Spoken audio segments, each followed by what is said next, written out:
Your vendor is already behind schedule. They just haven't told you yet. Here's how to catch it before it burns you. Your vendor just sent an email at 4:47 p.m. on a Friday. We're running about 3 weeks behind on the deliverable. Your stomach drops.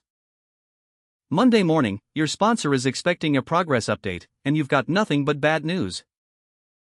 This is the moment that separates project managers who survive from those who spiral. Today, I'm going to walk you through exactly how seasoned PMs handle vendor delays, from the first bad signal to full recovery. Most people blame the vendor. And sure, sometimes they overpromised. But if you dig deeper, the root cause often sits closer to home than you'd like to admit. Vague scope documents leave vendors guessing what done actually looks like. Late approvals from your own team create a domino effect nobody tracks. Dependencies that were supposed to be resolved weeks ago are still sitting in someone's inbox. A McKinsey study on large IT projects found that vendor-related delays are the primary driver in only about 30% of cases. The rest? Internal miscommunication, shifting priorities, and scope that was never locked down properly. Before you pick up the phone to confront your vendor, take an honest look at your own house first. Vendor delays rarely come out of nowhere. There are almost always signals weeks before the official bad news lands. Status reports that suddenly get vague where they used to be detailed. Questions from the vendor team that suggest they don't fully understand the requirements. Missed minor milestones that everyone brushed off as no big deal. Response times that stretch from hours to days without explanation. The weekly call where their lead engineer stops showing up and sends a junior instead. If you're only checking in during scheduled meetings, you're flying blind between updates. Build informal touchpoints, a quick Slack message, a 5-minute check-in call midweek. These small moments surface problems when they're still fixable. Once a delay is confirmed, your first instinct might be to escalate hard and fast. Resist that urge. Escalation without understanding makes you look reactive, not strategic. Instead, get your vendor on a call, not email, a real conversation, and ask 3 specific questions. First, what exactly caused this, and is the root cause resolved or still active? Second, what is the realistic revised timeline, not the optimistic one you think I want to hear? Third, what do you need from my side to accelerate recovery? That third question changes the entire dynamic. It shifts the conversation from blame to partnership. Vendors who feel attacked will protect themselves with padding and excuses. Vendors who feel supported will fight to get you back on track. Document every answer in writing.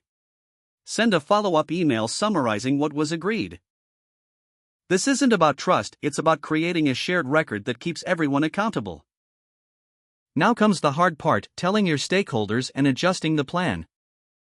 Never hide a delay hoping it will resolve itself. That gamble almost never pays off, and when it fails, you lose credibility that takes months to rebuild. Present your stakeholders with options, not just problems. Option 1, absorb the delay and push the timeline. Option 2, reduce scope to keep the original date.